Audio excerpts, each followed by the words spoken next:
اعوذ باللہ من الشیطان اللعین الرجیم بسم اللہ الرحمن الرحیم رب اشرح لی صدری ویسر لی امری واحلل عقدۃ من لسانی یفقہوا قولی ان اللہ وملائکتہ یصلون علی النبی یا ایہا الذین آمنوا صلوا علیہ وسلموا تسلیما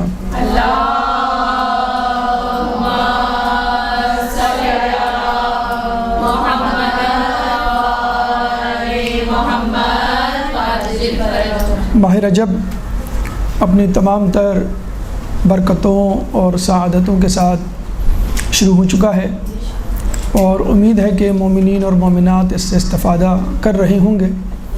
دن میں روزوں کی صورت میں اور رات میں شب بیداری عبادتوں کی صورت میں۔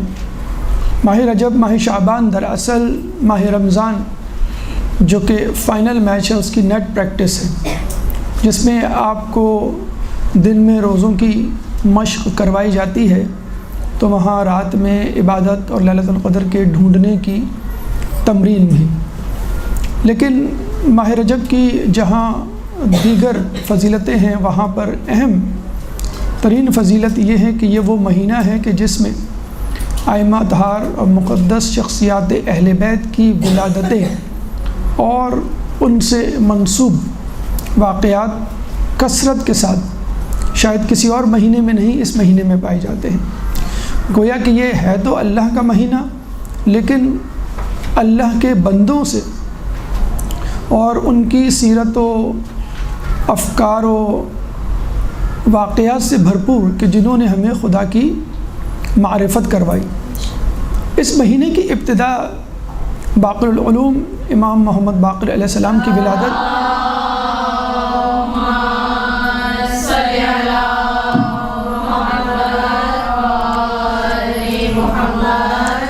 آپ کی ولادت سے ہوتی ہے اور اختتام 27 رجب معراج الہی سے ہوتی ہے، یعنی ابتدا علم سے اور انتہا ملاقات پروردگار۔ گویا خدا بتلانا چاہ رہا ہے کہ دیکھو اگر تمہیں مجھ تک پہنچنا ہے تو پہلی سیڑھی علم کو قرار دینا ہوگا، کیونکہ علم ہی تمہیں بتائے گا کہ میں کون ہوں، تم کون ہو، میرے فضائل اور میرا مرتبہ مقام، میری معرفت کیا ہے اور تمہاری کیا کیا ذمہ داریاں ہیں۔ اور پھر الحمدللہ ماہ رجب میں موجود اور منسوب شخصیات اور ان کی سیرت، ان کی روش ہماری رہنمائی کرتی ہوئی نظر آتی ہے کہ ہمیں کس طرح اپنی زندگیوں کو اہل بیت کے طور طریقوں پر ڈھالنا ہے۔ دوسری اہم شخصیت کہ جن کی ولادت اور شہادت دونوں ہی اس مہینے میں آتے ہیں، 3 رجب ان کی شہادت ہے اور 5 رجب ان کی ولادت، یعنی امام نقی علیہ السلام۔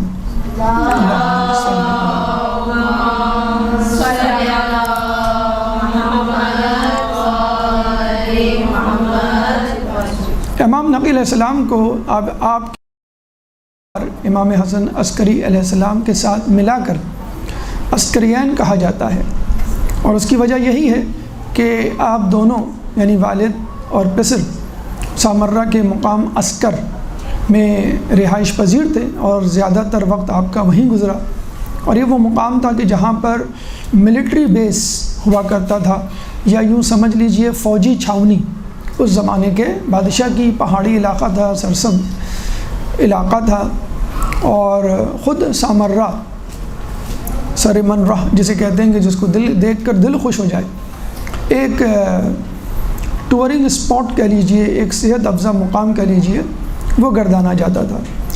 چنانچہ آپ اپنے والد کے ساتھ ایک عمر جو ہے وہ سامرہ میں اور عسکر میں گزارتے ہیں۔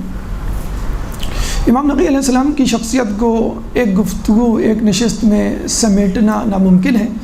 چند فضائل ہم آپ کی ذات مقدسہ کے حوالے سے آپ کے سامنے رکھنا چاہیں گے، اور یہ دیکھیں گے کہ ہم کس طرح ان سے کم حق فائدہ اٹھا سکتے ہیں اور ان کی روشنی میں کس طرح اپنی زندگی کو سنوار سکتے ہیں۔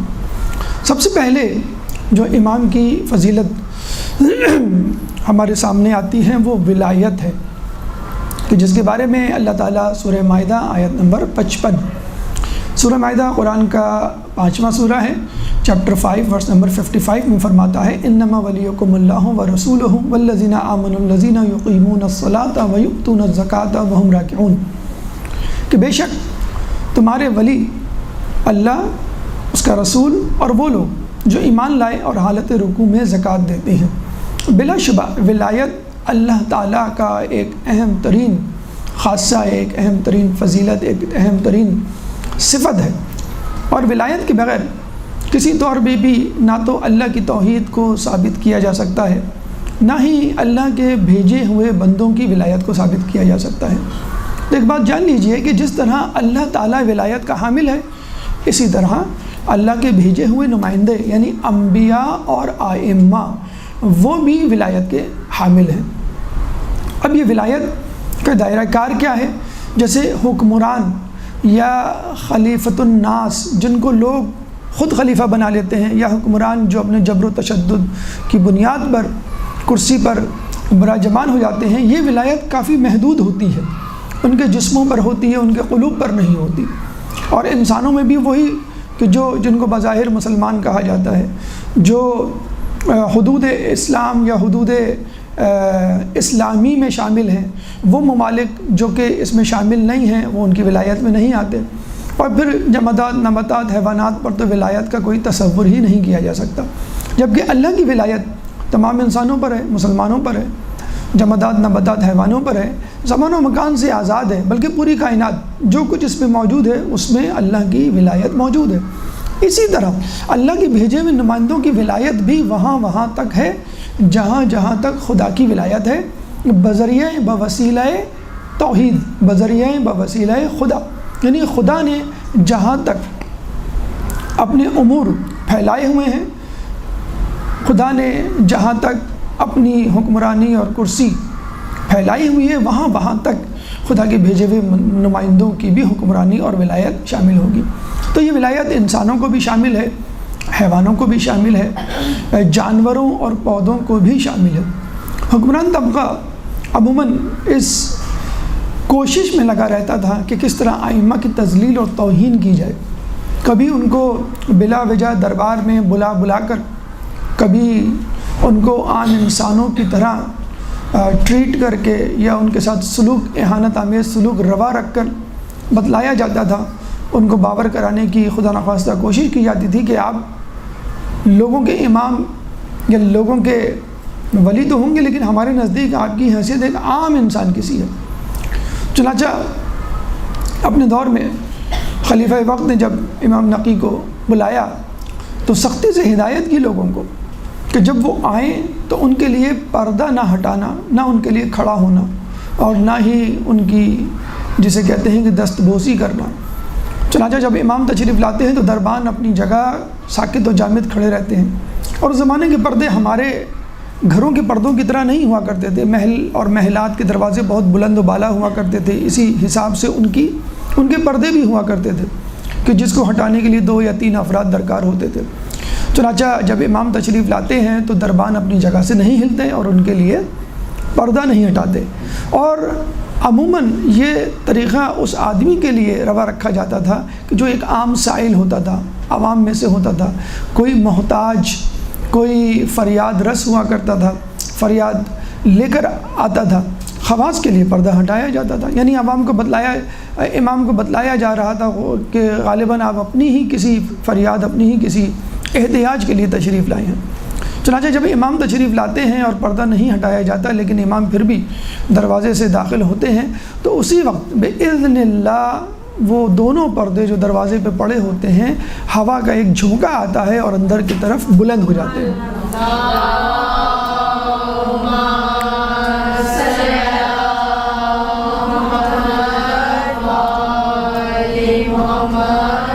پردہ اتنا بلند ہوتا ہے کہ امام بآسانی اس دروازے سے گزر جاتے ہیں۔ امام جب اندر تشریف لاتے ہیں، گفت و شنید ہوتی ہے، تو حاکم وقت بہت زیادہ پریشان ہوتا ہے کہ امام کو یہ عزت کس طرح غیبی عزت مل گئی۔ چنانچہ وہ اشاروں میں اپنے دربان اور اپنے احباب سے کہتا ہے کہ جب جائیں یہ تو اس وقت پردہ نہ ہٹانا۔ اچھا، جب امام آئے تھے تو باہر عموماً فضا ہوتی ہے، کھلی فضا میں ہوا کا دباؤ زیادہ ہوتا ہے، تو یہ ممکن ہے کہ ہوا چل گئی ہو اور پردہ جو ہے ہٹ گیا ہو، لیکن اندر کمرہ ہے اور وہاں پہ ہوا کا دباؤ کم ہوتا ہے، پریشر کم ہوتا ہے، تو یہ ناممکنات میں سے ہے کہ اندر ایک ہوا چلے اور ایک دم سے پردے کو باہر کی طرف اڑا دے۔ لیکن درباری دیکھتے ہیں کہ جب امام جانے لگتے ہیں تو اندر سے نہ جانے کہاں سے ہوا چلتی ہے اور اس کا دباؤ اتنا زیادہ ہوتا ہے کہ پردہ اب کی بار باہر کی طرف اڑ جاتا ہے، جو کچھ دیر پہلے اندر کی طرف اڑا تھا وہ باہر کی طرف اڑ جاتا ہے اور امام بآسانی اس میں سے گزر جاتے ہیں۔ یہاں پہ جو پیغام ہے لینے کا اور جو حکمت ہے خدا کی اس معجزے میں، خدا ہمیں بتلانا یہ چاہ رہا ہے کہ وَتُعِزُّ مَن تَشَاءُ وَتُذِلُّ مَن تَشَاءُ، کہ اللہ جب چاہے جسے چاہے عزت دے، جب چاہے جسے چاہے ذلت دے۔ دوسری بات یہ ہے کہ جس طرح اللہ کی ولایت ہوا، چرند پرند، نباتات، حیوانات، انسان تمام پر ہوتی ہے، اسی طرح ہمارے امام کی بھی ولایت تمام مخلوقات پر ہوتی ہے، تمام کائنات پر ہوتی ہے بوسیلہ خداوند۔ اور جب اللہ تعالیٰ، اس میں کوئی حیرت کی بات بھی نہیں، جب اللہ تعالیٰ سلیمان علیہ السلام کو ہوا پہ تصرف دے سکتے ہیں تو اللہ تعالیٰ سب سے عظیم پیغمبر، سب سے بلند و بالا حیثیت کے حامل پیغمبر کے جانشینوں کو کیوں نہیں مقام و مرتبہ دے سکتے اتنا کہ وہ ہوا پہ تصرف کریں؟ تو سلیمان علیہ السلام کے حوالے سے کہا جاتا ہے کہ آپ میں ہوا کا تصرف موجود تھا، یعنی تصرف کے حامل تھے جمادات، نباتات، جنات اور انسانوں پر۔ تو ان کے قالین کو ہوا اڑاتی تھی، اور یہ ہوائیں دو قسم کی ہوا کرتی تھی، ایک بھاری ہوا اور ایک ہلکی ہوا۔ بھاری ہوا کے بارے میں کہا جاتا ہے کہ وہ سلیمان علیہ السلام کے قالین کو اوپر بلند کیا کرتی تھی۔ جس طرح ہم جب گاڑی چلاتے ہیں زیرو سے، یعنی ساکن اسٹیٹ سے اس کو موشن میں لاتے ہیں تو پہلا گیئر ڈالتے ہیں، تو پہلا گیئر گاڑی کو زیرو سے فرسٹ گیئر یا حرکت میں لانے کے لیے ہوتا ہے، اس کے بعد سیکنڈ، تھرڈ، فورتھ اور ففتھ گیئر اس کی اسپیڈ بڑھانے کے لیے ہوتے ہیں۔ اسی طرح جو وزنی ہوا، ثقیل ہوا ہوا کرتی تھی، وہ سلیمان علیہ السلام کے قالین کو زمین سے بلند کرنے کے لیے، ہوا میں لے جانے کے لیے ہوتی تھی، اور اس کے بعد جب قالین چلتا تھا اپنی رفتار سے تو اس کے لیے ہلکی ہوا استعمال ہوتی تھی۔ اچھا، آج کل کے دور میں بھی اتفاقاً سائنسدانوں نے انہی دو قسم کی ہواؤں پر تجربات کیے اور ایسی ٹرین بنا ڈالی۔ جاپان میں ایک ایسی ٹرین موجود ہے، چائنا میں، کہ جو ہوا سے چلتی ہے، یعنی اس کے پہیے نہیں ہیں، اس کے ٹائر نہیں ہیں یا ایلومینیم کے ویلز نہیں ہیں جس طرح ہمارے یہاں ہوتے ہیں۔ دیکھا جائے تو ہماری گاڑی بھی ہوا ہی سے چلتی ہے، ہمارے جو گاڑی کے ٹائر ہیں اس میں ہوا ہی بھری جاتی ہے، جو ہوا اگر موجود نہ ہو ٹائر میں تو گاڑی نہ چلے۔ تو انہوں نے ویل کی جگہ ہوا کو استعمال کیا ہے، اور ہوا بھی دو قسم کی انہوں نے بنائی ہے جاپان نے، کہ ایک بھاری ہوا ہوگی جو ٹرین کو چند انچ اوپر یا 1 فٹ 1.5 فٹ اوپر اٹھائے گی، جتنا کا ڈایا میٹر ہوتا ہے کسی ویل کا، ٹرین کے ویل کا۔ اور پھر ایک ہلکی ہوا وہ استعمال کرتے ہیں جو باقاعدہ گول دائرے میں گھومتی ہے۔ جب وہ ہوا گول دائرے میں گھومے گی تو وہ ایک ویل کی شکل اختیار کر جائے گی، اور اس ویل کے اوپر پوری ٹرین حرکت کرے گی۔ یعنی یوں سمجھ لیجئے کہ یہ چائنا والوں کی ٹرین جو کہ 1000 کلومیٹر پر آور کی اسپیڈ سے چلتی ہے مثل ایروپلین، اس کا نہ کوئی ٹائر ہے اور نہ کوئی چیز اٹھانے والی، وہ ہوا ہے فقط۔ اور وہ وہی فلسفی ہے کہ جو سلیمان علیہ السلام کے زمانے میں استعمال ہوئی تھی۔ اب اس کو ہم فضیلت کی طرف لے کے جائیں تو ایک شخص آتا ہے، رسول سے کہتا ہے کہ رسول اللہ، آپ کو معلوم ہے کہ عیسیٰ علیہ السلام پانی پر چلا کرتے تھے؟ تو رسول نے اس کی طرف دیکھ کر کہا کہ اگر عیسیٰ علیہ السلام کا مقام و مرتبہ اس سے بلند ہوتا تو وہ ہوا میں اڑا کرتے۔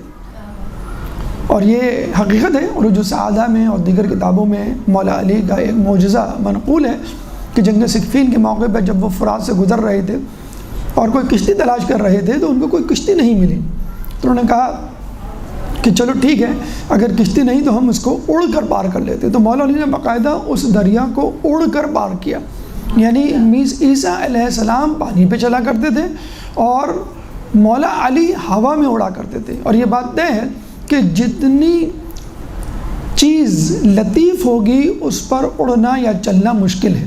یعنی زمین میں ہم آسانی کے ساتھ چل سکتے ہیں، پانی اس سے خفیف ہوتا ہے، لطیف ہوتا ہے، اس پہ چلنا زیادہ مشکل ہے، اور ہوا اس سے بھی زیادہ لطیف، اس میں اڑنا اور بھی زیادہ مشکل.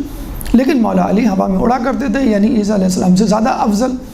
اسی طرح اگر ہم بغور دقت دیکھیں تو عیسیٰ علیہ السلام جو پانی میں چلا کرتے تھے وہ بھی اہل بیت ہی کا وسیلہ تھا. کیسے کہ ایک دفعہ جنگ صفین میں جب مولا علی پڑاؤ ڈالتے ہیں دریائے فرات کے کنارے، تو وہاں پہ ایک عیسائی راہب تھا جو کہ کسی جھوپڑی میں عبادت کیا کرتا تھا. جب وہ نکلا کسی کام سے اور اس نے دیکھا کہ ایک لشکر نے پڑاؤ ڈالا ہوا ہے تو اس نے پوچھا یہ کس کا لشکر ہے؟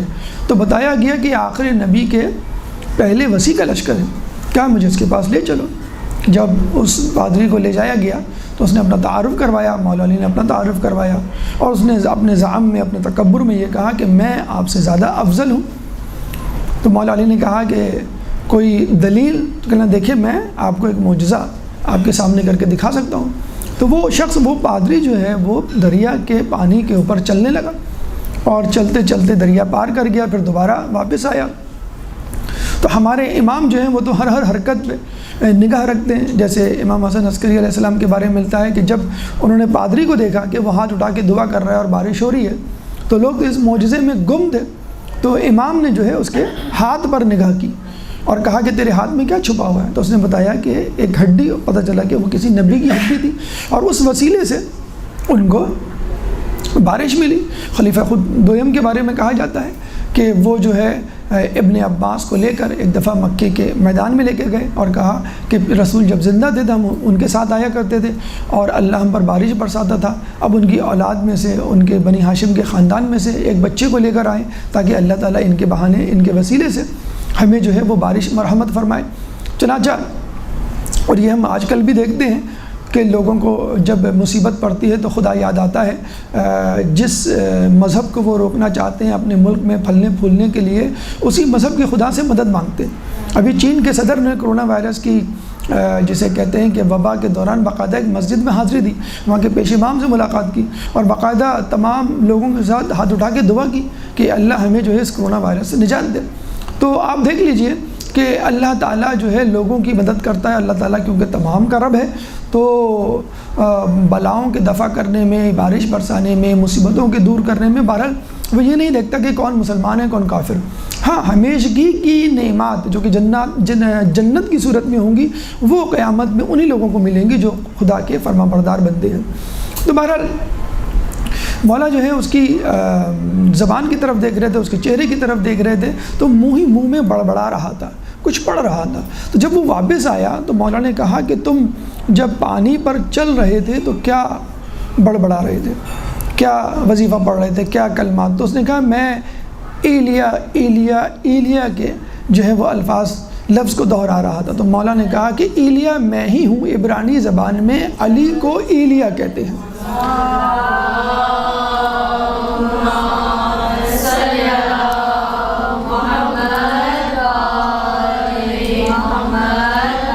تو یہ وہ ولایت تھی جو اللہ تعالیٰ نے اپنے نیک بندوں کو، اپنے منتخب بندوں کو منتقل کی تھی، اپنے انبیاء کو منتقل کی تھی اور انبیاء نے اپنے جانشینوں کو منتقل کی تھی. لیکن اگر آپ یہ سوال پوچھیں، بلکہ یہ سوال تو خود خدا کے لیے پوچھا گیا کہ وہ کون سی ایک ایسی صفت ہے، واحد اور اہم ترین صفت جس کی بنیاد پر خدا ہے، خدا کی الہیت اپنے مرتبہ مقام پر ہے اور خدا جو ہے وہ خالق کائنات ہے. تو بتلایا گیا وہ صفت علم کی ہے. خدا علیم ہے اور اس کی بنا پر تمام صفات اس کے اندر یکجا ہیں. اور یہی وجہ ہے کہ ہم دیکھتے ہیں کہ انبیاء اور ائمہ میں جن کے پاس اقتدار بھی نہیں تھا، جن کے پاس بعض اوقات کھانے کو 2 روٹی بھی نہیں تھی، علم سے کبھی انہوں نے انکار نہیں کیا. یعنی مال و دولت سے انکار کیا، انہوں نے حکمرانی سے انکار کیا کہ میرے پاس کرسی نہیں ہے، میرے پاس روٹی نہیں ہے، میرے پاس مال اولاد نہیں ہے، لیکن یہ کبھی نہیں کہا کہ میرے پاس علم نہیں ہے یا میں تمہیں کچھ بتا نہیں سکتا. تو علم ایک ایسی صفت ہے کہ جو خدا کی خدائی کو برقرار رکھے ہوئے، علم ایک ایسی صفت ہے جو انبیاء اور ائمہ کو ما فوق الفطرت قرار دیتی ہے، ان تمام انسانوں پہ حاکم قرار دیتی ہے. بلکہ خود جب اللہ تعالیٰ نے آدم علیہ السلام کو خلیفہ بنا کر دنیا میں بھیجا اور ان کی برتری کو ثابت کرنا چاہا تو ان کی برتری کو ان کی عبادت سے نہیں ثابت کیا، بلکہ یہ تو شیطان تھا کہ جس نے اپنی عبادت کو پیش کرنا چاہا اور یہ کہا کہ میں آدم سے افضل ہوں، اور ان کے منبع یعنی جہاں سے وہ پیدا ہوئے سے ثابت نہیں کیا، یعنی مٹی سے۔ اللہ تعالیٰ نے آدم کی برتری کو اگر ثابت کیا تو علم سے ثابت کیا، وَعَلَّمَ آدَمَ الْأَسْمَاءَ كُلَّهَا، اور ہم نے آدم کو ہر چیز کے نام بتلائے۔ ثُمَّ عَرَضَهُمْ عَلَى الْمَلَائِكَةِ، اور پھر ہم نے ان تمام چیزوں کو ملائکہ کے سامنے پیش کیا۔ فَقَالَ أَنبِئُونِي بِأَسْمَائِهِمْ، پھر ہم نے ان سے پوچھا ذرا بتاؤ تو صحیح ان چیزوں کے نام، ان کنتم صادقین، اگر تم سچے ہو۔ سورہ بقرہ آیت نمبر 31۔ تو فرشتے اور جنات بشمول شیطان سب ششدر رہ گئے اور پریشان کہ ہمیں تو ان چیزوں کے نام نہیں معلوم، اور آدم علیہ السلام گویا ابھی نوزائیدہ ہی تھے، ابھی پیدا ہی ہوئے تھے، تو کہاں کی عبادت، کہاں کی فضیلت۔ ہاں فقط ایک علم تھا جو شیطان سمیت جنات اور ملائکہ پر حاویر تھا، تو یہ وہی علم تھا کہ جو اللہ تعالیٰ نے اپنے نیک بندوں کو دیا، اور یہ وہ علم ہے جس کو کسب نہیں کیا جا سکتا۔ تحصیل علم کے لیے کسب ضروری ہے، تحصیل علم کے لیے تدریس ضروری ہے، استاد ضروری ہے، لیکن یہ جو الہامی علم ہوتا ہے جو انبیاء اور ائمہ کو دیا جاتا ہے وہ الہامی ہوتا ہے، یعنی اللہ تعالیٰ القا کرتا ہے اپنے ائمہ کو، اپنے انبیاء کو۔ تو ہمارے ائمہ کے پاس ایسے علوم ہوا کرتے تھے جو کتابوں میں نہیں مل سکتے، آپ کتنا ہی زور لگا لیں وہ علم نہیں ملے گا۔ مثلا بادشاہ کے دربار میں یہ بحث چھڑی کہ آدم علیہ السلام نے جو حج کیا تھا اس زمانے میں ان کا سر کس نے مونڈھا تھا، یعنی حلق جسے کہتے ہیں، ایک ہوتی ہے تقصیر، ایک ہوتی ہے حلق۔ تقصیر یعنی بالوں کو کاٹنا، حلق یہ ہوتا ہے کہ پورا گنجا ہونا۔ تو حلق جو ہے زیادہ افضل ہے، خصوصی طور پہ ان لوگوں کے لیے جو پہلی مرتبہ حج یا عمرہ کرتے ہیں۔ چنانچہ آدم علیہ السلام سے پہلے تو کوئی بھی شک نہیں تھا، تو آدم علیہ السلام کا حلق کس نے کیا؟ اب درباری پریشان ہو گئے کہ بھی کیا جواب دیں۔ اچھا جس نے سوال کیا تھا اس کو خود نہیں معلوم تھا، ہم اسکول اور کالجوں میں یہ فن کیا کرتے ہیں اکثر کہ ایسا سوال پوچھتے ہیں جس کا جواب ہمیں خود نہیں معلوم ہوتا، اور جو ہے جب کسی کو نہیں معلوم تو ظاہر سی بات ہے ہمیں بھی نہیں معلوم کون سا ایسا بڑا کام نقص۔ تو بادشاہ نے جو ہے وہ امام نقی علیہ السلام کو بلایا اور کہا کہ آپ اس بات کا جواب دیں۔ تو امام نے کہا کہ آدم علیہ السلام کا حلق جو ہے وہ جبرائیل علیہ السلام نے کیا تھا، اور وہ جنت سے یاقوت لے کر آئے تھے، قیمتی پتھر، اور جب انہوں نے یاقوت کو آدم علیہ السلام کے سر پہ پھیرا تو ان کے سارے بال گر گئے، اور اس یاقوت سے نکلنے والی روشنی جب چاروں طرف پھیلی تو جہاں جہاں تک وہ روشنی گئی وہاں وہاں تک حرم کی حدود متعین ہو گئی، تو اس سے حدود حرم بھی متعین ہوئی اور آدم علیہ السلام کا حلق بھی ہو گیا۔ یہاں پر فلسفہ حلق یا فلسفہ سر مونڈنا یا قربانی کے بارے میں بھی بتاتے چلیں کہ جو ہم حج پہ قربانی دیتے ہیں جانوروں کی بتلانے کے لیے کہ آج ہم جانور قربان کر رہے ہیں، کل ہم اپنے آپ کو قربان کریں گے۔ ہم جو اپنے سر کے بال کی قربانی دیتے ہیں بتلانے کے لیے کہ آج ہم سر کے بال دے رہے ہیں، کل وقت پڑنے پر اپنا سر بھی پیش کر سکتے ہیں، جان بھی دے سکتے ہیں۔ اور یہ ہمیں ملتا ہے مولا علی کے پاس کچھ لوگ آئے اور کہنے لگے کہ مولا آپ خروج کیجئے، قیام کیجئے، خلافت کے حقدار ہیں، ہم آپ کے لیے سر کٹانے کے لیے تیار ہیں۔ تو مولا نے کہا کہ ٹھیک ہے، کتنے لوگ ہیں؟ ایسے بھی تیار ہیں، بہت سارے لوگ ہیں۔ کہنے لگے ٹھیک ہے، جو میرا ساتھ دینا چاہتے ہیں، ایک طرح سے سمجھ لیجئے کہ ان کا ایک انٹرویو، ایک طرح کا ان کا ٹیسٹ چھوٹا سا کہ یہ مجھے کسی پشیمانی میں مبتلا نہ کر دیں، وہ کیا مبتلا کریں، وہ خود پشیمان ہوں گے، یعنی ان کو بتلانے کے لیے کہ تم جو دعویٰ کر رہے ہو وہ حقیقت میں صحیح نہیں۔ کہا کہ جو لوگ میرا ساتھ دینا چاہتے ہیں ان کو کہو کہ وہ سب کے سب اپنے اپنے سر منڈوا کے آ جائیں، اور پتہ چلا کہ صرف 2-4 افراد جو ہے وہ مولا کے حضور پیش ہوئے اور باقی سب جو ہے غائب ہو گئے، یعنی ان کا جو دعویٰ تھا وہ کھوکھلا دعویٰ تھا۔ اس میں بھی چند افراد ایسے تھے کہ جو سر منڈوا کے نہیں آئے تھے، امامے پہنے ہوئے تھے، تو مولا علی نے اپنی تلوار کی نوک سے جب کسی کا امامہ ہٹایا تو پتہ چلا کہ وہ گنجا نہیں تھا، سر نہیں مونڈا تھا اس نے، اور بال موجود تھے۔ جب سے اس سے پوچھا گیا کہ تم نے ایسا کیوں نہیں کیا، تو اس نے کہا میں تو کرنے جا رہا تھا لیکن میری زوجہ مجھ پر برہم ہو گئی کہ تم اچھے نہیں لگو گے۔ تو جو لوگ اپنی عورتوں کی بات پہ چلیں، جو اپنے مال اولاد کو قربان نہ کر سکیں، وہ کس طرح مولا کی یا کسی امام کی مدد کر سکتے ہیں؟ انہی لوگوں میں سے وہ لوگ موجود تھے کہ جو مسلم بن العقیل کے ساتھ ابن زیاد کے محل کے باہر کھڑے ہوئے تھے، اور صبح سے لے کے شام تک ان کی عورتیں ایک ایک کر کے آتی تھیں ان کے گھروں سے، اور ان کو کوئی اپنے بھائی کو لے جا رہا ہے، کوئی اپنے شوہر کو لے جا رہا ہے، کوئی اپنے بیٹے کو لے جا رہا ہے، اور اس طرح آخر تک جو ہے چند سو لوگ رہ گئے تھے۔ جب ان کے ساتھ مسلم بن عقیل نے مغرب کی نماز پڑھی تو مغرب کی نماز پڑھنے کے بعد وہ لوگ بھی غائب ہو گئے۔ تو دعویٰ کرنا ایک الگ بات ہے اور اس پہ عمل کرنا ایک الگ بات ہے۔ دعویٰ تو 80,000 خطوط جن لوگوں نے لکھے تھے، اور کربلا جو ہے بلایا تھا امام حسین کو، انہوں نے بھی کیا تھا، لیکن جب امام پہنچے تو پتہ چلا کہ وہاں 72 لوگ موجود ہیں، اس میں سے بھی کوفے کے فقط حبیب ابن مظاہر تھے۔ تو یہ سر موڑنے کا فلسفہ تھا، اور یہ امام کا علم تھا کہ جس کی وجہ سے وہ حقیقت میں امام کہلانے کے حقدار پائے۔ لیکن جیسا کہ آپ کو معلوم ہے کہ امام چونکہ حاکم ہوتا ہے، ولی ہوتا ہے، سرپرست ہوتا ہے، اور وہ ہر قسم کی ضرورت کا جسے کہتے ہیں کہ ذمہ دار ہوتا ہے۔ یعنی اللہ جو ہے فقط ہمارے علم کا ذمہ دار نہیں ہے کہ اس نے انبیاء بھیجے، ائمہ بھیجے تاکہ وہ ہمیں راہ راست پر لائیں، تاکہ ہمیں علم کے زیور سے آراستہ کرے۔ اللہ ہمارے رزق کا بھی ذمہ دار ہے، اللہ ہماری صحت کا بھی ذمہ دار ہے، اللہ ہماری زندگی کا بھی ذمہ دار ہے۔ تو اسی طرح امام چونکہ حقیقت میں حاکم ہی ہوتا ہے، ولی ہوتا ہے، سرپرست ہوتا ہے، تو ہر قسم کی ذمہ داری، چاہے اس کا تعلق روحانی غذا سے ہو، چاہے اس کا تعلق مادی غذا سے ہو یا مادی ضرورت سے ہو، مادی احتیاج سے ہو، اس کے لیے لوگ امام کی طرف ہی رجوع کرتے تھے۔ چنانچہ امام کی سخاوت کے حوالے سے بھی ہمیں کئی واقعات ملتے ہیں، بلکہ خود آپ کے جد حضرت علی کے حوالے سے سورہ حشر آیت نمبر 9، سورہ حشر قرآن کا 59واں سورہ ہے، چیپٹر 59 ورس نمبر 9، اللہ تعالیٰ فرماتا ہے کہ وَيُؤْثِرُونَ عَلَىٰ أَنفُسِهِمْ وَلَوْ كَانَ بِهِمْ خَصَاصَةٌ، کہ وہ اپنے نفسوں کو دوسروں پر قربان کر دیتے ہیں چاہے ان کو اس کی کتنی ہی ضرورت کیوں نہ ہو۔ اور یہ آیت اس وقت اتری تھی کہ جب رسول اللہ نے اصحاب کے سامنے پوچھا تھا کہ ایک غریب ہے، ایک بھوکا ہے، ایک غریب الوطن شخص ہے، اجنبی مسافر ہے، اور اس کو کھانا کھلانا ہے، اس کی مہمان نوازی کرنی ہے، کون ہے جو اس کی مہمان نوازی کرے گا؟ تو مولا علی نے کہا کہ میں اس کی مہمان نوازی کروں گا۔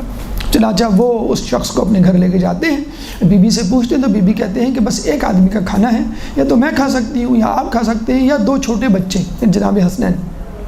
تو مولا نے کہا کہ تم کسی طرح بچوں کو بہلا بھسلا کے سلا دو، اور ہم دونوں کا کیا ہے، ہم بھوک برداشت کر لیں گے، اور تم کھانا اندر بھیج دو۔ جب کھانا بھیجا گیا تو وہ ایک آدمی کا کھانا تھا، اب مولا علی کھاتے تو وہ بھی کھاتا، لیکن کھانا آدھا آدھا ہو جاتا، یعنی آدھی بھوک مٹ سکتی تھی۔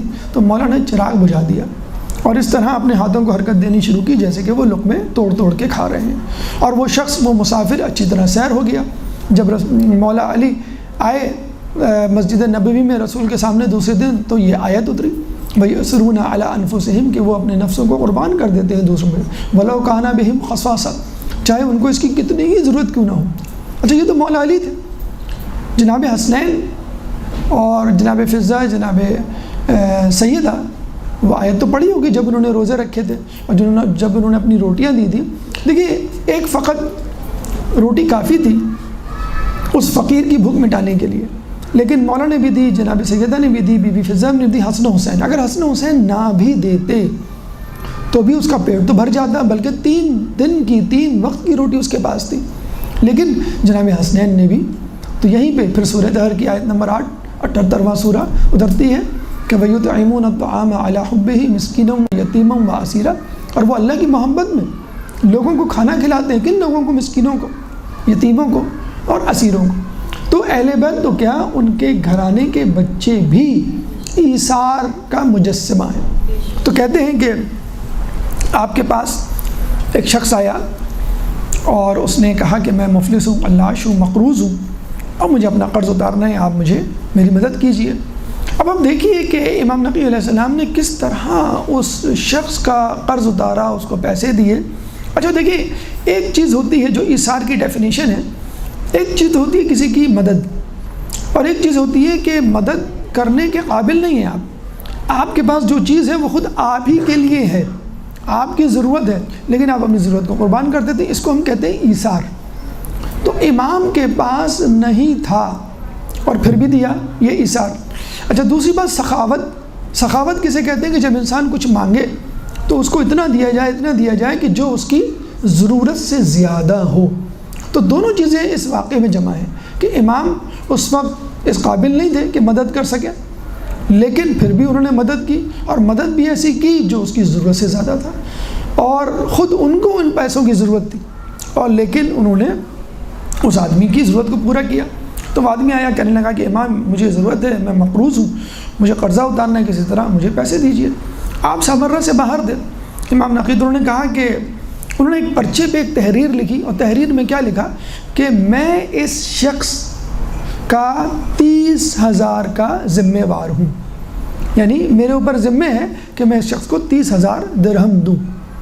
اس میں کوئی جھوٹ شامل نہیں تھا، یعنی میں چاہتا ہوں اس کو دوں 30,000 روپے۔ اچھا 30,000 درہم، اچھا اس کا قرضہ تھا فقط 10,000، انہوں نے لکھ دیا۔ جب اس نے پرچہ دیکھا تو وہ بڑا پریشان ہوا، تو کہنے لگا کیا مطلب ہے آپ کیسا، وہ سمجھ لیے ایک طرح کا چیک۔ امام نے کہا کہ دیکھو اب یہ امام سے آپ سیکھیے کہ آپ کے پاس نہ بھی ہو تو بھی کسی کی ضرورت کو کس طرح ہم پورا کر سکتے ہیں۔ اس زمانے میں عموماً آپ نے دیکھا ہوگا بنو امیہ بنو عباس کی جو روش تھی، خصوصی طور پر بنو عباس کی روش وہ اس طرح کی تھی کہ وہ امام سے ظاہری طور پہ بڑے اچھے تعلقات رکھتے تھے، ان کی ضرورت کو پوری کرتے تھے، ان کو تحفے تحائف دیا کرتے تھے، لوگوں کے سامنے بڑا اکرام کیا کرتے تھے، جیسے مامون کے بارے میں ہمیں ملتا ہے۔ لیکن پس پردہ ان کی قتل کی سازش ہے، ان کو تکلیف پہنچانا، اور قتل میں آپ کو معلوم ہے بنو عباس شریک رہے، پہلے بنو امیہ شریک رہے، بلکہ بنو عباس کے بارے میں تو کہا جاتا ہے کہ بنو امیہ نے قتل کر کے ان کی تدفین کروا دی، لیکن بنو عباس کے خلفاء نے ملعونوں نے تو امام کو قبر سے نکالنے کی جسارت کی، ان کی قبر کو تہس نہس اور ان کی بے حرمتی کرنے کی کوشش کی، اور انہی کے کارندے آج بھی اصحاب رسول علیہ بیت کے قبر کی توہین پر تلے ہوئے ہیں۔ بہرحال تو امام نے کہا کہ جب میں سامرہ جاؤں اور لوگوں کے درمیان بیٹھا ہوا ہوں تو یہ پرچہ لے کر آنا اور مجھ سے اپنے پیسوں کا مطالبہ کرنا، اور بالکل ایسے ہی کرنا جیسے میں نے تمہیں بتلایا ہے، یہ مت کہنا یعنی کہ میں مقروض ہوں، میری جو ہے داد رسی کیجئے، کس طرح پیسوں کو بندوبست کریں، کیونکہ پھر اس طرح امام جو ہیں وہ ذمہ دار نہیں ہوں گے۔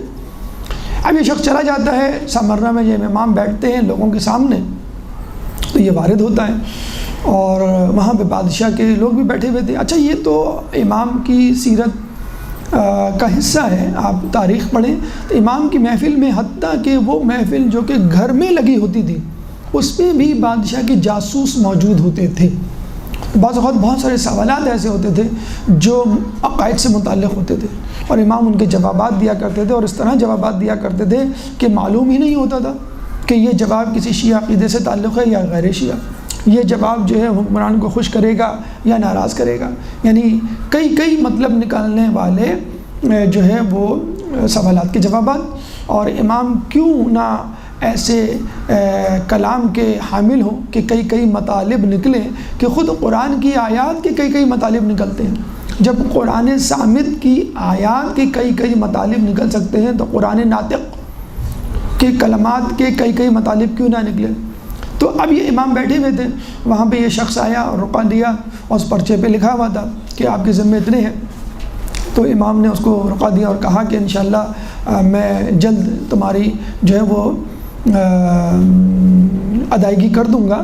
تو وہاں پہ کچھ بادشاہ کے لوگ بھی بیٹھے ہوئے تھے، انہوں نے سے پرچہ لیا اور دیکھا، اور بادشاہ کو جا کے خبر دی کہ امام کے ذمے اتنے ہیں۔ اب بادشاہ کے ہاتھ جو ہے ایک موقع آ گیا کہ کس طرح میں امام کو نیچے دکھاؤں۔ آپ نے سنا ہوگا حاکم شام کس طرح مدینہ جاتا تھا، وہاں دربار لگاتا تھا، اور امام اور تمام لوگوں کو طلب کیا کرتا تھا، پھر امام کو تحفے تحائف دیا کرتا تھا، اور امام کس طرح اپنی جوتی سیدھی کرنے والے دربان کو وہ تمام تحفے تحائف دے دیا کرتے تھے۔ امام پہ ایک روب جمانا کہ دیکھیں آپ اپنی ضرورت تو پوری کر نہیں سکتے، آپ لوگوں کی کیا ضرورت پوری کریں گے، اور جو ضرورت پوری نہ کر سکتا ہو اس کو کرسی اور حکمرانی کے قابل نہیں سمجھنا چاہیے۔ چنانچہ ہم لوگوں کی ضرورت پوری کرتے ہیں، ہم جو ہے لوگوں کے حکمران ہیں۔ تو واسط کے پاس جب اس وقت کے حکمران کے پاس یہ رقعہ پہنچا تو اس نے کہا یہ تو بڑا اچھا موقع ہے امام کی توہین کرنے کا، ان کو نیچے دکھانے کا کہ ہم ضرورت ہم پوری کر دیں اس شخص کی، تاکہ اس بہانے وہ شخص ہماری طرف مائل ہو جائے، اور عوام الناس کو، کیونکہ یہ ایشو جو ہے عوام میں اٹھا تھا، اگر پس پردہ خلوت میں یا خفیہ طور پہ یہ مسئلہ درپیش ہوتا تو شاید وہ مدد نہیں کرتا، لیکن چونکہ آپ نے دیکھا ہوگا جب کسی پہ مصیبت پڑتی ہے وہ میڈیا کا حصہ بنتی ہے، وہ ضرورت، وہ آفت، تو بڑے بڑے لوگ آ جاتے ہیں اپنے ڈونیشن لے کے لوگوں کو بتانے کے لیے دیکھیں ہم جو ہے وہ لوگوں کے کتنے غمخوار ہیں، معاون ہیں، ساتھی ہیں، مددگار ہیں۔ چنانچہ اس نے کہا کہ بھئی یہ 30,000 درہم لے جاؤ اور اس شخص کو لوگوں کے سامنے دے دو، یعنی امام کو دے دو اور امام دے دیں گے۔ تو وہ امام کے پاس لے کر گئے، امام کو کہا کہ آپ یہ 30,000 درہم اس شخص کو دے دیں، تو امام نے اس کو دے دیا۔ تو وہ شخص بڑا حیران ہوا کہ یہ جو رقم آپ مجھے دے رہے ہیں وہ میرے قرض کی 3 گنا ہے، لیکن اس سخاوت اسی کو کہتے ہیں، ایثار اسی کو کہتے ہیں کہ انسان جو ہے زیادہ دے اور وہ چیز دے دے جو خود اپنے لیے زیادہ ضرورت رکھتا ہو۔ تو شیخ عباس قمی اپنی کتاب احسن المقال میں لکھتے ہیں کہ یہ امام کی سخاوت، امام کی مدد بالکل ایسے ہی ہے کہ جیسے حضرت خضر علیہ السلام کی، کہ وہ بھی ایسے وقت ایسی صورتحال سے دوچار تھے کہ جس وقت ان کے پاس کچھ بھی نہیں تھا، لیکن پھر بھی انہوں نے مدد کر دی، جس طرح امام نے مدد کی، ایک ترکیب، ایک تدبیر استعمال کر کے۔ وہ کیا تھی؟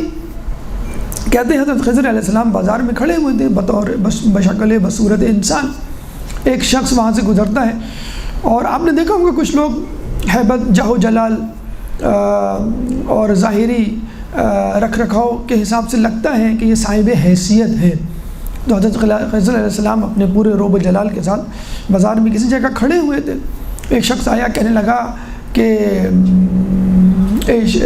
بزرگ اب مجھے کچھ عنایت کر۔ تو حضرت خضر علیہ السلام نے کہا کہ میرے پاس تو اس وقت کچھ نہیں ہے۔ تو اس شخص نے کہا کہ نہیں، مجھے آپ کے چہرے کا جلال اور آپ کی ظاہری شکل و صورت بتلا رہی ہے کہ آپ بہت بڑی حیثیت کے حامل ہیں۔ تو آپ خضر علیہ السلام نے پھر دوبارہ کہا بھائی میرے پاس اس وقت جیب میں کچھ بھی نہیں ہے کہ میں تمہیں کچھ دے سکوں۔ اس نے کہا نہیں، میں تو کچھ لے کر ہی جاؤں گا۔ تو جب وہ ضد پہ اڑا رہا تو خضر علیہ السلام نے کہا ٹھیک ہے، میرے پاس ایک ترکیب ہے، تو اس ترکیب کو آزما تو انشاءاللہ تجھے کچھ پیسے مل جائیں گے۔ نے کہا کیا ترکیب؟ تو خضر نے کہا مجھے بازار کے بیچ میں لے جا کر فروخت کر دے، یعنی بطور غلام، میں تیرا غلام بن جاتا ہوں، تو میرا آقا، اور مجھے فروخت کر دے۔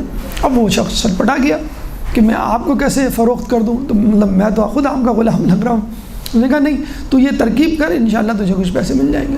تو کہتے ہیں کہ وہ شخص ڈرتا ڈرتا بیچ بازار میں لے کے گیا اور لوگوں کو کہا کہ یہ میرا غلام ہے، میں اس کو بیچنا چاہتا ہوں۔ تو کہتے ہیں کہ 400 دینار اس شخص کو مل گئے، وہ بڑا خوش، اور 400 دینار جو ہے وہ لے کے چلا گیا۔ اس کو یعنی حضرت خضر علیہ السلام کو خریدنے والا ایک اور شخص تھا جو امیر تو تھا، لیکن اس نے ایک تجسس میں، ایک شوق میں خرید لیا کہ اتنا باروب بزرگ اور اتنی بڑی قیمت اور ایک عام شخص اس کو بیچ رہا ہے، تو اس میں کیا ایسی چیز ہے؟ جیسے عموماً لوگ اینٹیک خرید لیتے ہیں، کوئی خاص چیز خرید لیتے ہیں جو کسی خاص شخصیت سے منسوب ہوتی ہے۔ وہ آپ نے یوسف علیہ السلام کا قصہ سنا ہوگا کہ یوسف علیہ السلام جب بچپنے میں بیچے گئے تھے تو وہاں پہ سے وزیر گزر رہا تھا، اس کا کوئی ارادہ نہیں تھا، لیکن جب دیکھا کہ اتنا خوبصورت بچہ ہے تو یقیناً اس میں کچھ خصوصیات ہوں گی، اور اس نے ڈبل اور جسے کہتے ہیں 100 گنا 4 گنا قیمت لگا کر یوسف علیہ السلام کو خرید لیا۔ تو خضر علیہ السلام کو جب خرید لیا تو وہ ان کو گھر لے کر آیا، ان کو بٹھایا، اور بالکل اس طرح ان سے سلوک کیا جیسے کوئی مہمان کے ساتھ کرتا ہے۔ اب وہ صبح سے شام بیٹھے میں، 1 دن گزرا، 2 دن گزرا، بالکل اس طرح ان کو ٹریٹ کر رہا ہے جیسے کوئی مہمان ہے میرے گھر۔ تو خضر علیہ السلام نے کہا، اب دیکھیں عدل دیکھیں خضر علیہ السلام کا، وہ کہہ سکتے تھے کہ بس ٹھیک ہے اب ڈرامہ ختم کرو، میں بھی تم کو اصل بات بتلا دیتا ہوں اور مجھے فارغ کرو، اور میں تو اس قابل نہیں ہوں کہ میں کسی کا غلام بنوں۔ لیکن چونکہ معاملہ طے ہو چکا تھا تو خضر علیہ السلام نے کہا کہ آقا آپ نے مجھے خریدا ہے لیکن آپ نے ابھی تک مجھے کسی کام کا نہیں کہا۔ تب وہ پریشان ہو گیا، کہنے لگا کہ میں نے خرید تو لیا ہے آپ کو، لیکن آپ کی جو ہیبت ہے، جو جاہ و جلال ہے، جو حشمت ہے، شان و شوکت ہے، وہ مجھے اس بات کی اجازت نہیں دیتی، میں اپنے اندر اتنا جسے کہتے ہیں کہ اپنے اندر اتنی طاقت نہیں پاتا۔ تو خضر علیہ السلام نے کہا نہیں آپ فکر نہ کریے، آپ مجھے حکم دیجئے، بہرحال میں آپ کا غلام ہوں۔ تو اس نے ڈرتے ڈرتے کہا کہ یہ گارا ہے، یہ مٹی ہے، اس سے تم مجھے چند اینٹیں بنا دو۔ ایسے ہی اپنے طور پہ تو انہوں نے اینٹیں بنا دی، بڑی اچھی بڑی صفائی سے انہوں نے، جس کے بارے میں کہا جاتا ہے کہ 4 آدمی مل کے اگر کام کرتے تو بھی وہ اینٹیں نہ بنتی۔ تو شخص نے پھر جسے کہتے ہیں کہ 2-4 دن کے لیے رک گیا، کوئی کام نہیں کہا۔ تو جب جانے لگا سفر پہ تو خضر علیہ السلام نے کہا کہ آپ نے کئی دن ہو گئے مجھے کام نہیں کہا اور آپ جو ہے سفر پہ جا رہے ہیں، تو یہ اچھا موقع ہے، مجھے کوئی بڑا کام، کوئی لمبا کام، کوئی اہم کام دے دیجئے تاکہ میں آپ کے لیے کر سکوں۔ تو وہ اینٹیں دیکھ چکا تھا، اس نے کہا کہ میرے لیے مزید اینٹیں بنا دو۔ تو خضر علیہ السلام نے کہا ٹھیک ہے۔ تو خضر علیہ السلام نے اس کی غیر موجودگی میں نہ صرف اینٹیں بنائیں بلکہ اینٹوں سے باقاعدہ ایک مکان، ایک محل نما مکان بھی تیار کر دیا۔ اچھا وہ واپس آیا تو وہ بڑا حیران۔ اچھا اس طرح کا واقعہ ہمیں ہارون رشید کے ایک بیٹے کے لیے بھی ملتا ہے، نام مجھے نہیں یاد آ رہا، جو اپنے باپ کی دولت کو ٹھکرا کر محل کی عیش و عشرت کی زندگی کو یکسر فراموش کر کے باہر نکل گیا تھا ویرانے میں، اور اپنے آپ کو لوگوں کے سامنے مزدور ظاہر کرتا تھا۔ اب فقط جو ہے وہ 2 درہم لیا کرتا تھا۔ اس کے بارے میں لوگ کہا کرتے تھے کہ جب یہ جنہوں نے اچھا رات میں کام کیا کرتا تھا، لوگ خود کہا کرتے تھے کہ جب ہم نے اس کو چھپ کے دیکھا تو یہ جو ہے ہاتھ اپنا بڑھاتا ہے، خود بخود اینٹ اس کے ہاتھ میں آ جاتی ہے اور یہ اینٹ کو اپنی جگہ پہ رکھتا ہے اور بہت جلد ہی مکان یا دیوار تعمیر کر دیتا ہے۔ اور اسی طرح گمنامی میں اس کا انتقال بھی ہوا، محب اہل بیت تھا۔ تو خضر علیہ السلام نے مکان تیار کر دیا۔ جب یہ شخص واپس آتا ہے تو بڑا حیران رہ جاتا ہے۔ اب اس کے دل میں جو شک تھا وہ ظن میں تبدیل ہو گیا اور وہ چاہتا تھا یہ یقین میں تبدیل ہو، تو اس نے حضرت خضر علیہ السلام سے پوچھا کہ تم سچ بتاؤ کون ہو، اور تمہارے اندر جو کمالات ہیں وہ یقیناً کسی معجزے یا کرامت سے کم نہیں ہیں، اور میں تمہیں خدا کا واسطہ دیتا ہوں۔ تو خضر علیہ السلام نے کہا کہ تم نے مجھے خدا کا واسطہ دیا ہے بالکل اسی طرح جس طرح اس شخص نے دیا تھا کہ میں تمہیں خدا کا واسطہ دیتا ہوں کہ میری مدد کرو۔ اب چونکہ تم نے خدا کا واسطہ دیا ہے تو میں بتا دیتا ہوں کہ میں کون ہوں۔ تو اپنا پورا تعارف کروایا اور اپنے فضائل سے اس کو آگاہی دی۔ تو پھر جو ہے اس نے کہا کہ اب آپ مجھے بتائیے میں آپ کے لیے کیا کر سکتا ہوں، یعنی آپ میرے آقا ہیں، میں آپ کا غلام ہوں۔ تو خضر علیہ السلام نے کہا بس تم میرے لیے یہی احسان کرو کہ مجھے آزاد کر دو تاکہ میں اپنے فریضے اور اپنے وظائف کی طرف رجوع کروں جو اللہ تعالیٰ نے مجھے سونپے ہیں۔ تو اس شخص نے آپ کو جو ہے وہ آزاد کر دیا۔ تو یہ ائمہ، انبیاء اور خدا کے برگزیدہ بندوں کی نشانی ہے کہ وہ کچھ نہ ہوتے ہوئے بھی لوگوں کی مدد کرتے ہیں۔ ہمیں ملتا ہے کہ رسول جب جو اناج بانٹ رہے تھے مکے میں، وہ سب اناج ختم ہو گیا اور ایک شخص آیا کہنے لگا کہ مجھے اناج دو، تو رسول نے کہا کہ میرے پاس تو کچھ بھی نہیں بچا۔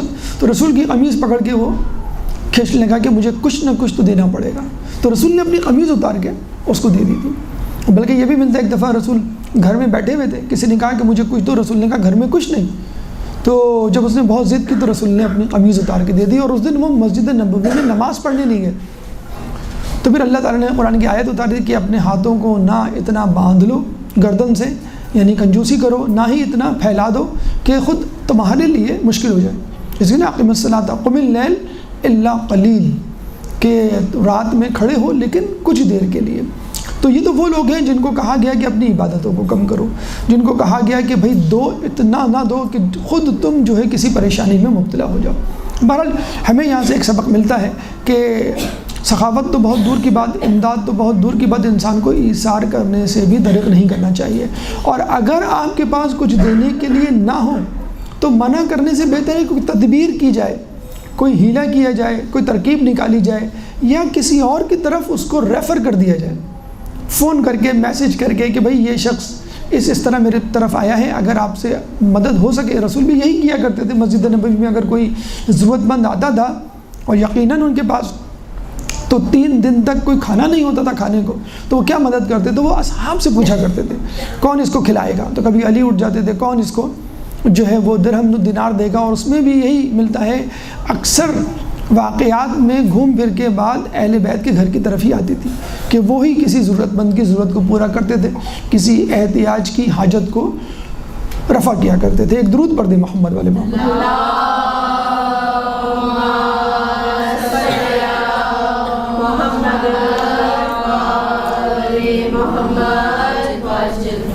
دیکھیے کسی کی ولایت کو ثابت کرنے کے لیے ضروری ہے اس کی حکمرانی کو ثابت کیا جائے، لیکن ہمارے یہاں یہ عقیدہ موجود ہے کہ اگر نبی، اگر امام کسی جگہ کا حاکم نہیں بھی ہے، کسی گروہ کا خلیفہ نہیں بھی ہے، تو اس کا مطلب یہ نہیں کہ وہ نبی نہیں، وہ امام نہیں۔ بہت سے انبیاء سے گزرے جنہوں نے کبھی حکمرانی نہیں کی، سلیمان علیہ السلام، داؤد علیہ السلام یا یوسف علیہ السلام کے علاوہ کتنے لوگ تھے کہ جنہوں کے ہاتھ میں کوئی منصب آیا۔ خود رسول اللہ جب مکہ فتح کرتے ہیں تو وہ حاکم بنے۔ تو مولا علی کو صرف 4.5 سال کا خلیفہ کہنا ناعاقبت اندیشی ہے۔ تو فقط یہ کہنا کہ جب تک میں حاکم نہیں ہوں گے ہم آپ کو ولی نہیں کہہ سکتے۔ اور یہی آپ دیکھ لیں کہ مسلمانوں میں جو کثیر تعداد ہے وہ یا تو ہمارے پہلے امام کو مانتی ہے یا پھر آخری امام کو مانتی ہے، وہ بھی اس وجہ سے کہ دونوں اماموں کے پاس حکمرانی رہی ہے یا رہی ہوگی، آئے گی۔ یعنی جب مولا علی خلیفہ بنے تھے تو ان کے پاس حکمرانی تھی، جب امام زمانہ کا ظہور ہوگا تو ان کے پاس حکمرانی ہوگی۔ تو یہ دونوں افراد کو تو لوگ امام مانتے ہیں لیکن باقی لوگوں کو نہیں مانتے۔ تو ہم یہ کہتے ہیں کہ یہ لوگوں کا قصور ہے، یہ لوگوں کی ناقابل اندیشی ہے، یہ ان کی بدنصیبی ہے کہ وہ خلیفہ وقت ایسے شخص کو بناتے ہیں جو شراب نوشی کرتا ہے، جو زنا کار ہے، جو جھوٹا ہے، جو ظالم ہے، اور ایسے شخص کو نہیں بناتے کہ جو علمیت میں، ثقافت میں، ولایت میں سب سے آگے ہے۔ ہاں، اپنی طاقت کا ناجائز استعمال نہیں کرتا۔ فوج موجود ہے لیکن اس فوج کو استعمال نہیں کرتا، طاقت موجود ہے اس طاقت کا بیجا استعمال نہیں کرتا۔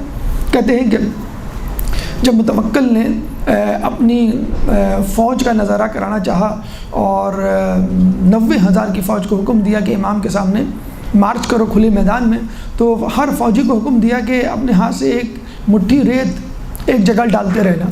تو 90,000 افراد جب ایک مٹھی ریت کسی جگہ ڈالیں گے تو یقیناً ایک بہت بڑا ٹیلا بن جائے گا۔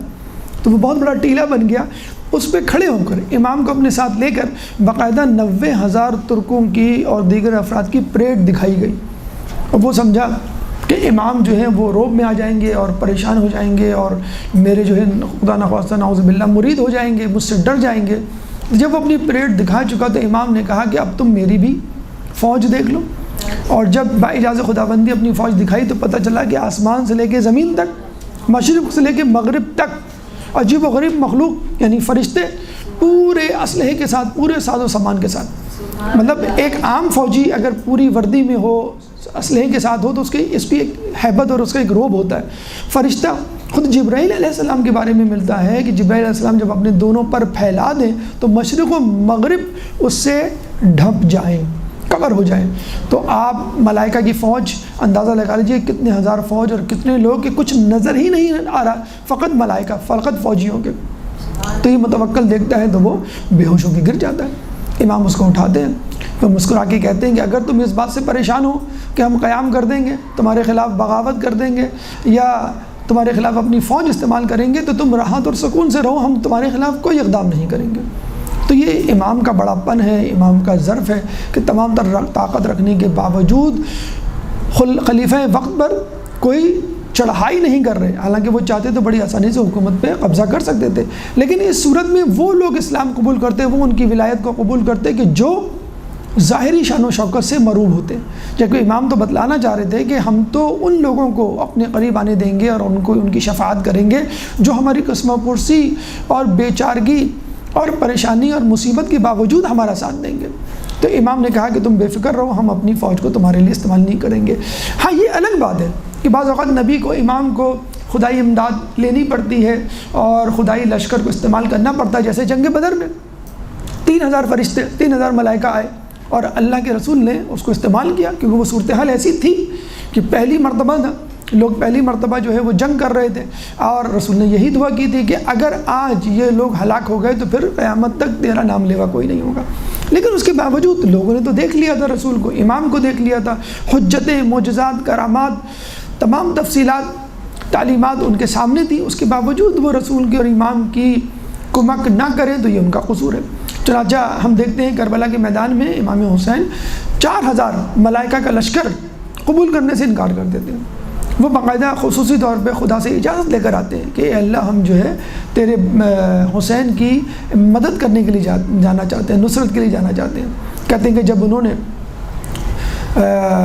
دیکھا کہ امام ہماری نصرت لینے کے لیے تیار نہیں اور وہ کھڑے ہوئے لڑ رہے ہیں، شہید ہو رہے ہیں، تو وہ اتنے زیادہ رنجیدہ ہوئے کہ انہوں نے آسمانوں پر جانے سے انکار کر دیا اور یہ کہا کہ یا خدا، ہمیں قیامت تک زمین پہ رہنے دے، کربلا کی سرزمین پر رہنے دیں۔ ہم چاہتے ہیں کہ امام حسین کی زری کا طواف کریں قیامت تک، اور ہمارا ثواب ان لوگوں کو دے جو امام کی زیارت کے لیے یہاں پر تشریف لاتے ہیں۔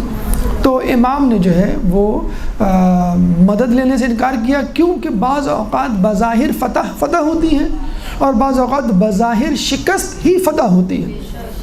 جب ہم دیکھتے ہیں کہ بیج کو زمین میں دفنایا جاتا ہے تو لوگ سمجھتے ہیں کہ بیج فنا ہو گیا، لیکن کچھ ہی دنوں بعد اس کی کوپلیں پھوٹتی ہیں، پودا بنتا ہے، درخت بنتا ہے، اور پھر ثمر آتے ہیں اس میں۔ تو امام حسین کے خون نے اس اسلام کے پودے کی آبیاری کی جو مرجھا رہا تھا، اور اس کو خون کی ضرورت تھی، اس کو کسی فتح کی ضرورت نہیں تھی۔ چنانچہ امام نے یہ کہا بھی تھا کہ اگر تم سمجھتے ہو کہ میری جان سے، میرے خون سے جو ہے وہ اسلام بچ جائے گا تو ٹھیک ہے، آؤ تلواروں مجھ پر حملہ کرو۔ تو یہ وہ فوج تھی امام کے پاس، اور یہ وہ طاقت تھی جو امام نے مصلحت خداوندی کے تحت استعمال نہیں کی۔ آخر میں امام کی ایک نصیحت پیش خدمت ہے، لیکن اس سے پہلے ایک درود پڑھ دیں محمد والے محمد۔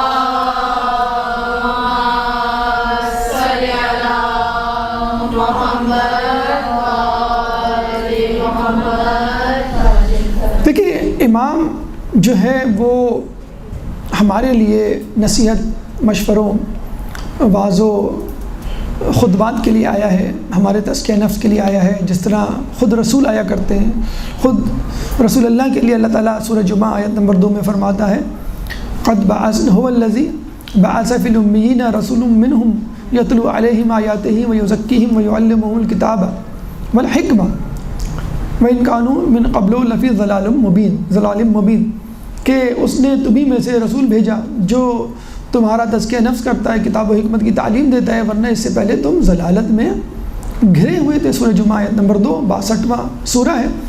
تو یہی امام کا کام تھا، مسلسل، چاہے میدان میں ہوں، چاہے گھر میں ہوں، چاہے سفر میں ہوں، چاہے حضر میں ہوں، چاہے دربار میں ہوں، چاہے حالت جنگ میں ہوں، حتیٰ کہ سفر کے دوران بھی کوئی لمحہ جو ہے امام ضائع نہیں کرتا۔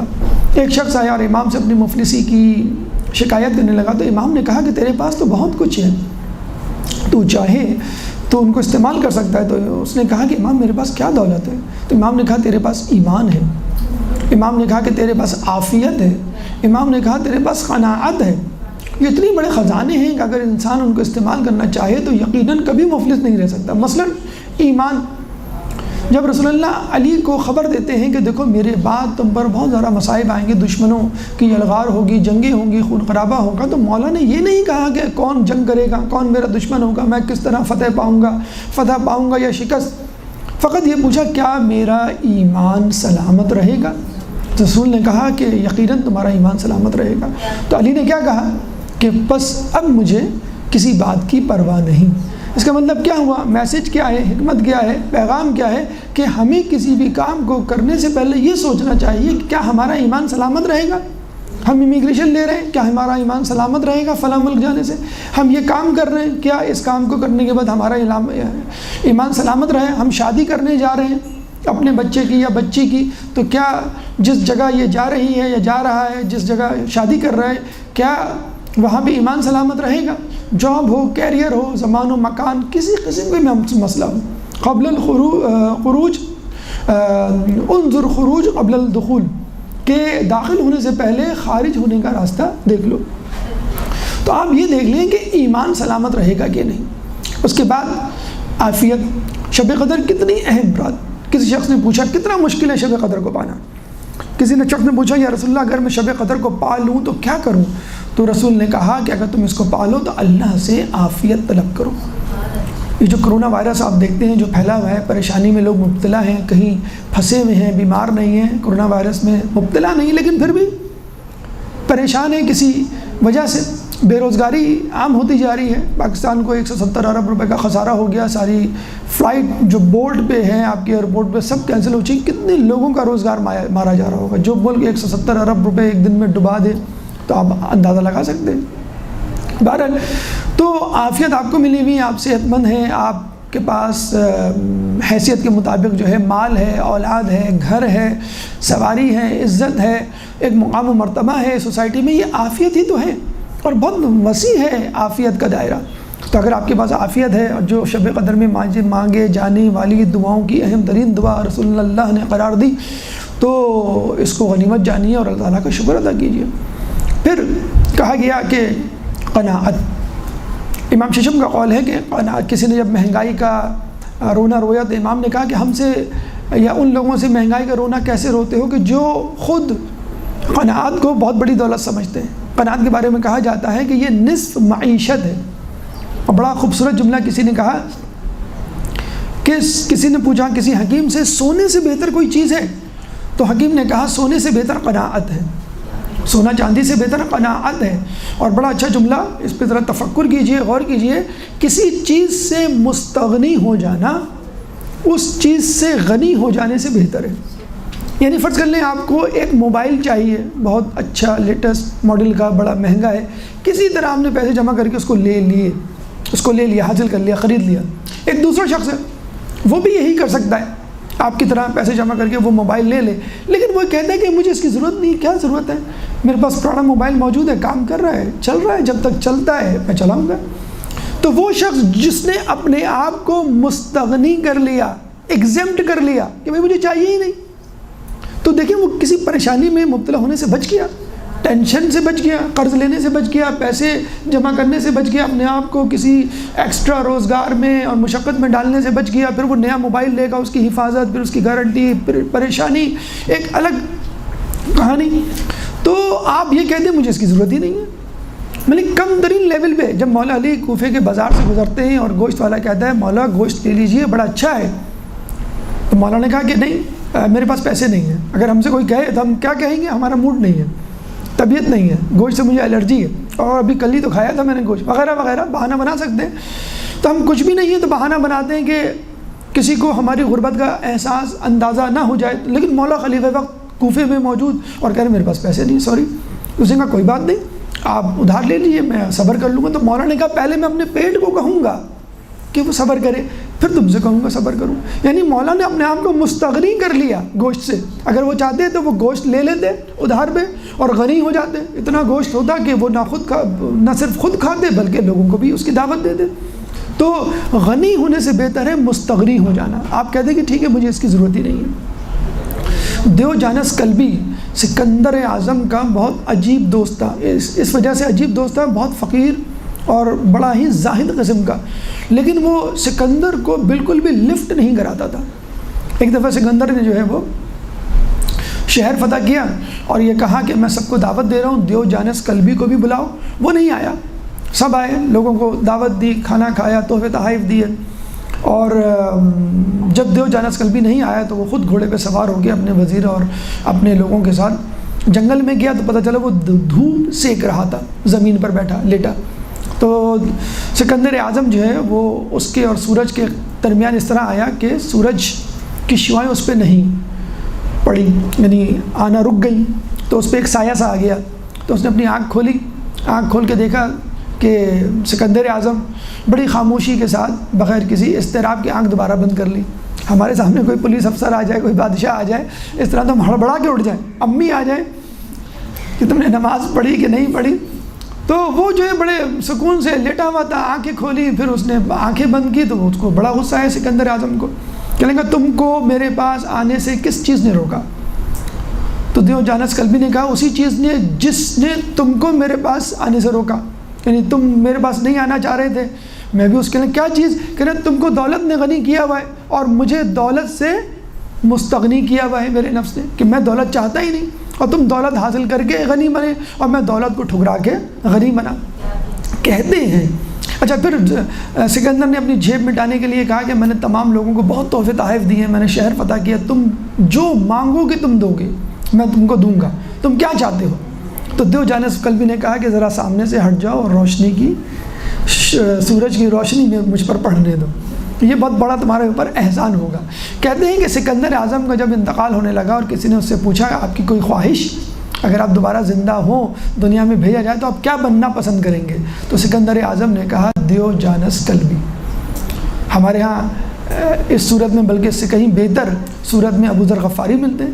جب کسی نے ان سے کہا کہ حاکم شام نے آپ کو یہ 2 اشرفی کی تھیلی بھیجی ہے، آپ لے لیجیے، تو انہوں نے کہا اس سے بڑا خزانہ میرے پاس ہے۔ کہ کیا خزانہ ہے؟ وہ اندر گئے، اللہم صلی علی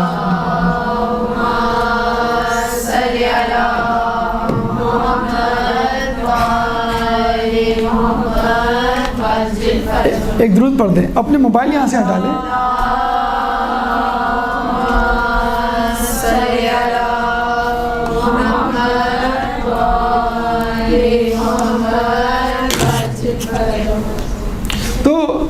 دو جانب ابو ذر غفاری نے کہا کہ میرے پاس اس سے بڑا خزانہ ہے. اس نے بہت اصرار کیا کہ آپ یہ لے لیں, اگر آپ لے لیں گے تو حاکم شام مجھے آزاد کر دے گا. ابو ذر غفاری نے کہا وہ تمہیں تو آزاد کر دے گا لیکن میں اس کا غلام بن جاؤں گا. اللہ تعالیٰ سے دعا ہے کہ جو کچھ پڑھا سنا اس پہ عمل کرنے کی توفیق عطا فرما, امام نقی علیہ السلام کی تعلیمات پر عمل کرنے کی توفیق عطا فرما, تعلیمات اہل بیت پر چلنے کی توفیق عطا فرما, اور قیامت کے دن ان کی شفاعت سے بہرہ مند فرما. ربنا تقبل منا انک انت السمیع العلیم وتب علینا انک انت التواب الرحیم برحمتک یا ارحم الراحمین.